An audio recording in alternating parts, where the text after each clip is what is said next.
আসসালামু আলাইকুম। নতুন একটি রেসিপি দেখার জন্য সবাইকে আমন্ত্রণ জানিয়ে শুরু করছি আজকের ভিডিও। আজ আমি আপনাদেরকে পটেটো চিকেন পাকোড়া তৈরি করে দেখাবো। আর এই পাকোড়াটা কিন্তু ঝটপটি তৈরি করে নেওয়া যায়, খেতেও ভীষণ মজা। তাহলে ভিডিওটি শুরু থেকে শেষ পর্যন্ত দেখতে থাকুন।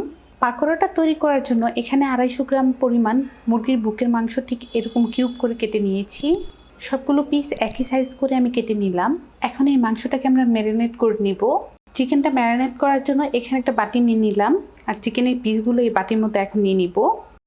তারপর দিয়ে দিচ্ছি 1 চা চামচ পরিমাণ চিলি ফ্লেক্স, 1 টেবিল চামচ পরিমাণ দিয়ে দিচ্ছি লেবুর রস, 1 চা চামচ পরিমাণ দিয়ে দিচ্ছি লাল মরিচের গুঁড়া, 1/4 চা চামচ পরিমাণ দিয়ে দিচ্ছি গোলমরিচের গুঁড়া, 1 চা চামচ পরিমাণ দিয়ে দিচ্ছি সয়া সস, 1 চা চামচ পরিমাণ দিয়ে দিচ্ছি ম্যাগি মশলা, 2 টেবিল চামচ পরিমাণ দিয়ে দিচ্ছি টক দই। টক দইয়ের পানিটাকে আমি কিন্তু ফেলে তারপর দইটা শুধু নিয়ে নিয়েছি। 1 চা চামচ পরিমাণ দিয়ে দিচ্ছি আদা বাটা, 1/2 চা চামচ পরিমাণ দিয়ে দিচ্ছি পেঁয়াজ বাটা, দিয়ে দিচ্ছি 1/2 চা চামচ পরিমাণ লবণ। এখানে আমি 1/2 চা চামচ লবণ দিয়েছি, কারণ যে সয়া সসটা দিয়েছি তার মধ্যেও লবণ আছে, আবার ম্যাগি যে মশলাটা নিয়েছিলাম সেটার মধ্যেও লবণ আছে। 2 টেবিল চামচ পরিমাণ কর্নফ্লাওয়ার, আর অল্প করে দিয়ে দিচ্ছি অরেঞ্জ ফুড কালার। কারো কাছে না থাকলে কিন্তু এটা স্কিপ করে নিলে হবে। এই ফুড কালারটা দিলে হবে কি, পাকোড়াগুলো ভাজার পর কিন্তু দেখতে সুন্দর লাগবে, সাথে দিয়ে কিন্তু কোনো হেরফের হবে না। এখন আমি হাত দিয়ে সব কিছু মাখিয়ে নিব। আমি এখানে কর্নফ্লাওয়ারটা দিয়েছি, আপনাদের হাতের কাছে যদি কর্নফ্লাওয়ার না থাকে সেক্ষেত্রে আপনারা চালের গুঁড়াও দিয়ে দিতে পারবেন। হাত দিয়ে ভালোভাবে এটাকে আমি মাখিয়ে নিলাম। এখন আমি ঢাকনা দিয়ে ঢেকে 30 মিনিটের জন্য এটাকে রেখে দিব। 30 মিনিট ম্যারিনেট হওয়ার জন্য রেখে দিয়েছিলাম। 30 মিনিট পর ঢাকনাটা উঠিয়ে নিয়েছি। মাংসটা কিন্তু আমাদের এই যে সুন্দর ম্যারিনেট হয়ে গিয়েছে। পাকোড়ার জন্য 30 মিনিট রাখলেই কিন্তু ম্যারিনেটটা ভালো হবে। তারপর যদি কেউ চান যে না আমি আর একটু বাড়িয়ে রাখবো সময়টা, তাও পারবেন। এখন আমি এটাকে সাইড করে নিচ্ছি। যেহেতু বলেছি পটেটো চিকেন পাকোড়া তৈরি করব, তার জন্য এখানে 2টা আলু এভাবে ছিলে ধুয়ে রেখে দিয়েছিলাম। এই আলু 2টা এখন আমি স্লাইস করে নিব। এখানে আমি একটা গ্রেটার নিয়েছি, আর এই গ্রেটারটা দিয়ে আলুটাকে আমি স্লাইস করে নিব। যাদের কাছে এই গ্রেটারটা নাই তারা কিন্তু বটি দিয়েও পাতলা পাতলা করে লম্বাটি শেপ করে স্লাইসগুলো করে নিতে পারবেন। একটা আলু এটার মধ্যে আমি আটকে নিয়েছি। এখন আমি এটাকে পাতলা পাতলা লম্বাটি শেপ করে স্লাইসগুলো করে নিব। একটা আলু আমি স্লাইস করে নিয়েছি, আর স্লাইসটা কেমন হবে আমি আপনাদেরকে উঠিয়ে দেখাই। এই যে দেখুন, এমন পাতলা পাতলা লম্বাটি করে স্লাইসগুলো করে নিতে হবে। 2টা আলু আমি স্লাইস করে নিয়েছি। এই যে দেখুন কেমন পাতলা পাতলা করে আলুগুলো আমি স্লাইস করেছি। এখন আমাদের যেটা করতে হবে, একটা বাটির মধ্যে নর্মাল পানি নিয়ে নিলাম। এখানে আমি 1 চা চামচ পরিমাণ লবণ দিয়ে দিচ্ছি। লবণটা পানির সাথে আমি হাত দিয়ে মিশিয়ে দিব। মিশিয়ে দিলাম। ওই যে স্লাইস করা আলুগুলো আছে, এখন এই আলুগুলো লবণ পানির মধ্যে ভিজিয়ে দিব। তাতে করে হবে কি, আলুগুলো কিন্তু কালো হবে না, না হলে আলুর কষ উঠে কিন্তু আলুগুলো একদম কালো কালো হয়ে যাবে।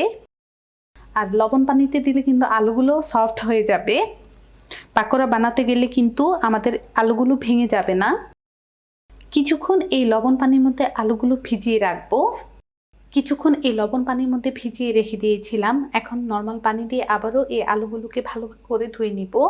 চিকেনটা এখানে নিয়ে নিলাম, আর ওই আলুগুলো ধুয়ে নিয়ে নিয়েছি। এখন আমাদের যেটা করতে হবে, চিকেনের একটা পিস নিয়ে নিব, আর এখান থেকে আলুর একটা স্লাইস নিব।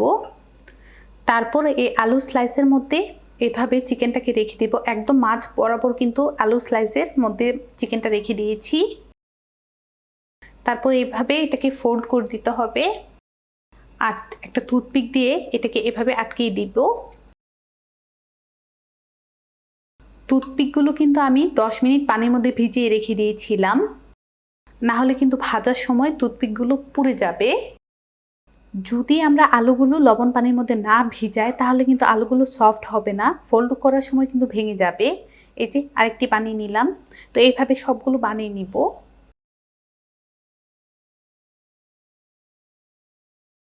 সবগুলো বানিয়ে রেডি করে নিলাম।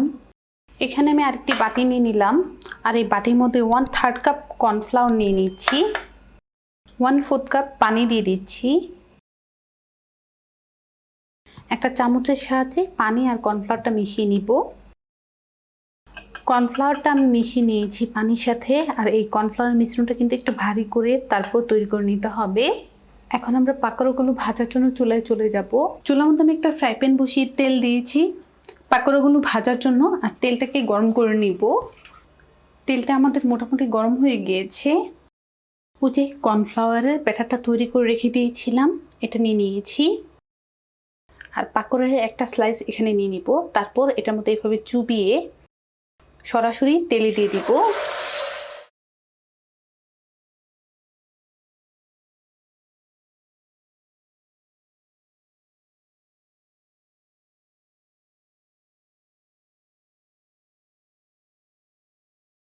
কিছু দিয়ে দিলাম। চুলার আঁচ মিডিয়ামে রেখে এগুলোকে আমি কিছুক্ষণ ভেজে নিব। 2-3 মিনিট এভাবেই চুলার মধ্যে রেখে দিয়েছিলাম, আর চুলার আঁচটা মিডিয়ামে আছে। এখন চুলার আঁচটা আমি একদম লোতে করে দিয়েছি।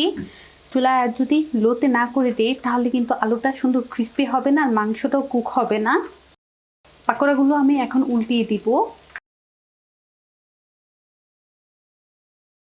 আর এই পাকোড়াগুলো ভাজার সময় অবশ্যই একটু ধৈর্য সহ যদি পাকোড়াগুলো ভাজেন তাহলে কিন্তু ছোট বড় সবাই খেতে অনেক পছন্দ করবে।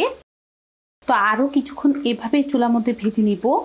আরও 4-5 মিনিট আমি এগুলো ভেজেছি, আর এগুলো কিন্তু দেখুন কালার চলে এসেছে। যথেষ্ট পরিমাণ ক্রিস্পি হয়েছে। কর্নফ্লাওয়ারের জন্য কিন্তু এটা আরও বেশি ক্রিস্পি হয়েছে। তা এখন আমি উঠিয়ে নিচ্ছি আর উঠিয়ে দেখাই কেমন হয়েছে। এই যে মাশাআল্লাহ, দেখুন কতটা ক্রিস্পি হয়েছে, এটা কিন্তু দেখেই বোঝা যাচ্ছে।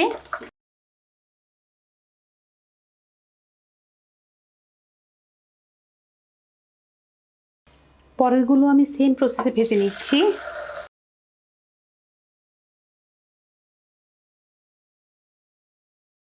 বাচ্চাদেরকে দিলে কিন্তু অনায়াসে এই চিকেন পাকোড়াটা খেয়ে ফেলবে।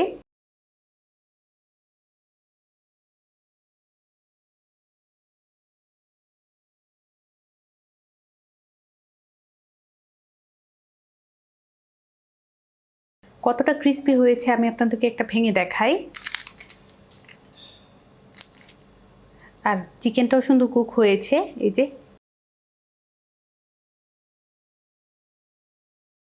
আমি আশা করছি আমার এই রেসিপিটি আপনাদের ভালো লেগেছে। ভালো লাগলে অবশ্যই একটা লাইক দিবেন, চ্যানেলটাকে সাবস্ক্রাইব করবেন। সবাই ভালো থাকবেন, সুস্থ থাকবেন। আল্লাহ হাফেজ।